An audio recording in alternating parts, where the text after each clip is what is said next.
Gracias, señor presidente, y gracias a los representantes del Gobierno vasco por su presentación.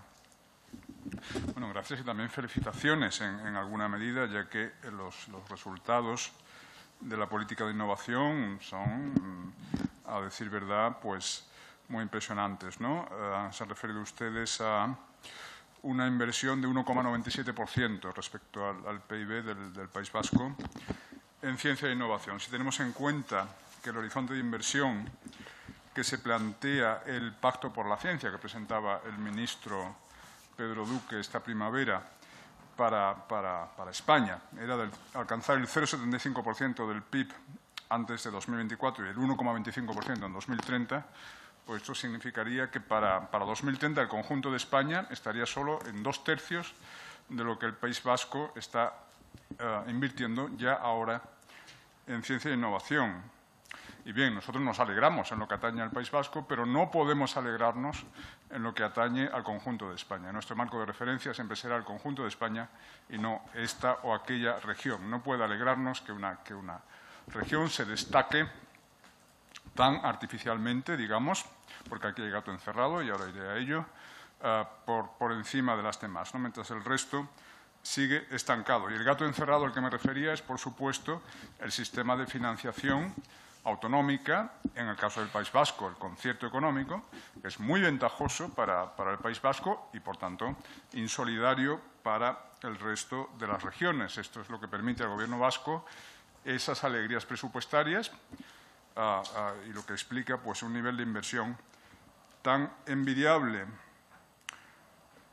Sobre esto, bueno, hay economistas como Ángel de la Fuente que explican con los números pertinentes que el cupo vasco, lo que el País Vasco paga a la Hacienda española en compensación por los servicios que presta el Estado en esa región, pues es muy inferior al coste real de esos servicios. De hecho, el cupo es el fruto de una negociación política que después se viste técnicamente con el lenguaje legal del concierto, ¿no? En la actualidad son unos 1.300 millones de euros lo que se está pagando como cupo. Concretamente, él habla de una sobrefinanciación pública de un 165% en el País Vasco. Una sobrefinanciación del 165% en relación al promedio español. Esto sencillamente no es justo. Nosotros comprendemos que ustedes pueden vender esto ante su clientela nacionalista como una gran bicoca, una gran conquista, pero una de nuestras críticas, una de las razones por las que no nos gusta el Estado de las Autonomías es precisamente por cómo ha destruido el sentido nacional, cómo ha destruido el sentido de solidaridad entre las regiones y cómo ha fomentado el espíritu de campanario, en el sentido de mirar solo por el propio ombligo. Entonces, esta es la matización que tenemos que hacer a estos resultados, por otro lado, tan impresionantes en su política de ciencia y tecnología. Gracias.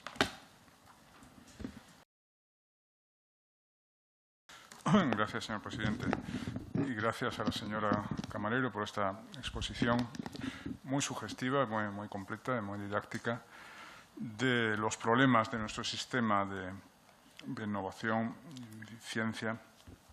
Y un análisis que, por cierto, compartimos en buena medida. Estamos de acuerdo en que la segmentación de los ministerios, Ministerio de Universidades, Ministerio de Ciencia e Innovación, es disfuncional, como también lo es la supresión o casi supresión del perfil investigador en las plazas docentes, ¿no? Por parte de la LOSU.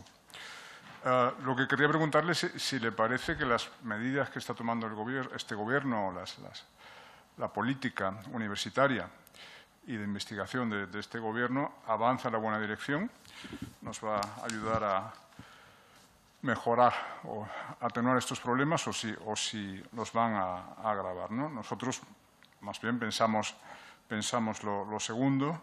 No estamos solos. Además, cuando se anunció el Pacto por la Ciencia, pues los investigadores se manifestaron en primavera diciendo que el resultado iba a ser una precarización aún mayor del sector, una inseguridad aún mayor en la tenure track, en la carrera profesional incipiente de los jóvenes investigadores y científicos.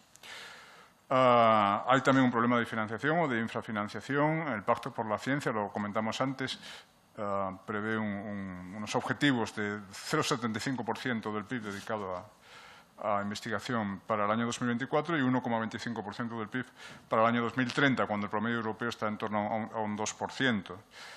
En fin, nosotros tenemos nuestras recetas para estos problemas. Por ejemplo, para los problemas de financiación, pues dedicar, entre otras cosas, a investigación científica todo lo que se está actualmente malgastando en chiringuitos ideológicos, en propaganda ideológica, por ejemplo, los 450 millones de presupuesto del Ministerio de Igualdad, un Ministerio de Igualdad absolutamente innecesario en España, quizás sea necesario en Afganistán, ¿verdad?, donde sí hay problemas de opresión de género, no en España, donde ciertamente las mujeres no son discriminadas.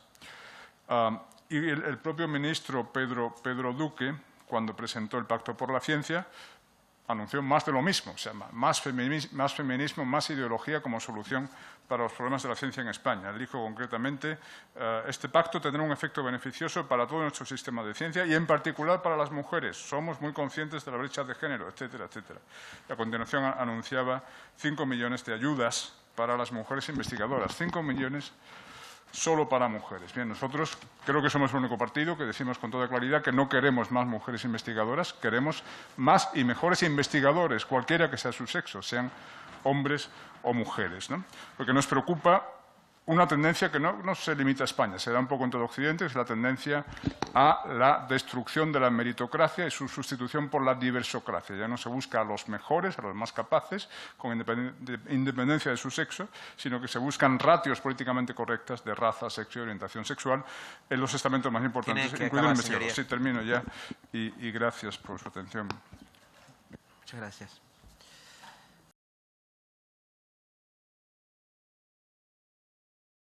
Nada, presidente, muchas gracias.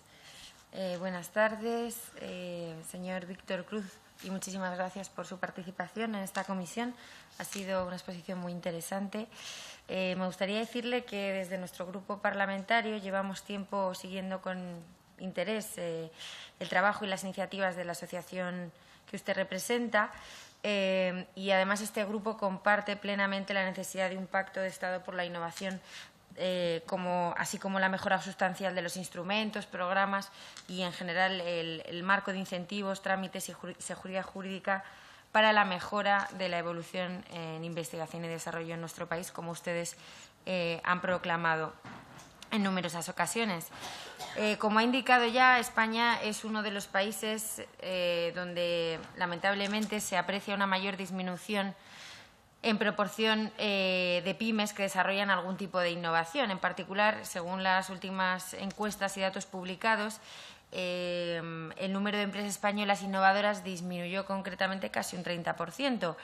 En su opinión, me gustaría preguntarle, en su opinión, cómo podemos garantizar que a través de estos proyectos llegue el conocimiento y la innovación a gran parte del tejido productivo en nuestro país, que son las pymes, que representan prácticamente el 90% del tejido productivo. ¿Cómo podemos hacer llegar toda esta innovación y avances tecnológicos a las pymes? Porque ha mencionado usted el CEDETI, que efectivamente es el principal impulsor de la innovación empresarial, como una herramienta clave para impulsar esta innovación en las distintas empresas, en el sector privado, también como herramienta clave para la colaboración público-privada. Pero, sin embargo, desde nuestro grupo parlamentario entendemos que, aunque se está haciendo una buena labor, se podría hacer todavía muchísimo más, ¿no? Creemos que tiene mucho más potencial esta herramienta, este organismo o herramienta debería funcionar todavía mucho mejor, reduciendo plazos, reduciendo burocracia y, además, teniendo pues un atractivo mucho mayor para las pequeñas y medianas empresas, especialmente, por ejemplo, las empresas que comienzan, ¿no?, que están en fase de early stage.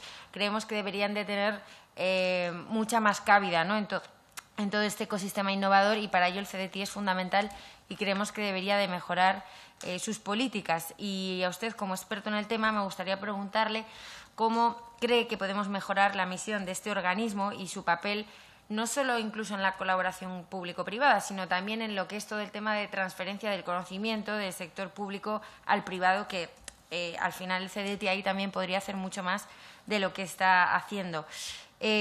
hablan ustedes del reto de la cuarta revolución industrial y cómo nuestra brecha de gasto de I+D entre la UE y España ha crecido en los últimos 10 años, como también, lamentablemente, en los últimos 10 años han desaparecido más del 50% de las empresas innovadoras en España. Y, bueno, hay otros tantos datos muy preocupantes que no tengo tiempo de relatar hoy aquí, pero ¿cuáles serían, en su opinión, los mayores obstáculos normativos y regulatorios que impiden una mejor financiación pública y privada en el sector de la innovación en nuestro país? También me gustaría comentarle o preguntarle acerca del plan de choque por la ciencia y la innovación en cuanto a los 3 ejes, ¿no?, que rota. Uno de ellos es el impulso a la I+D+I. Vale, la última pregunta. El impulso a la I+D+I empresarial y la industria de la ciencia.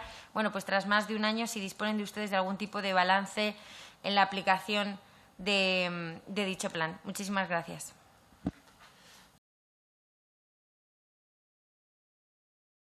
Gracias, presidente. Buenas tardes, doña Carmen Fenol, por su comparecencia. Muchas gracias por su comparecencia hoy aquí como presidente de la Asociación de Mujeres Investigadoras y Tecnólogas. Permítame ser muy directa en las preguntas porque son muchas y tenemos muy poco tiempo. En base al gran interés que ha demostrado en su presentación, básicamente hablándonos de la disparidad de sexos en el mundo de la ciencia, de la perspectiva de las necesarias medidas de perspectiva de género en el mundo científico, ¿usted qué medidas cree de existir que se ha tomado desde el Ministerio en favor de la igualdad de oportunidades para hombres y mujeres y el fomento de la presencia de mujeres en las carreras STEAM? ¿Cuáles considera que son las medidas de mayor y mejor impacto, insisto, en la igualdad de oportunidades de hombres y mujeres, no en las medidas claramente discriminatorias que ya se aplican desde el Ministerio? En relación a la investigación de proyectos y ayudas en la financiación de proyectos investigadores, pues se aplican ya unas medidas discriminatorias y sumamente injustas bajo el criterio de nuestro grupo parlamentario, pero además no solamente discriminatorias e injustas, sino sumamente ineficientes, dado que debido a este principio sectario que ustedes, que este Gobierno pretende aplicar, las políticas de ciencia e innovación no se configuran en base a la excelencia, es decir, midiendo a las personas y a los proyectos según sus capacidades o resultados, sino en torno a un número de cuotas fijadas que hay que cumplir por criterios ideológicos, una forma de pensar que desde nuestro grupo parlamentario pensamos que está extremadamente alejada del modelo de excelencia que debe regir los fundamentos de la ciencia. ¿Le parece a usted que este formato basado en la discriminación por razón exclusivamente de sexo resulta una medida efectiva para impulsar la ciencia y la investigación de excelencia que tanto hablamos en esta comisión en nuestro país?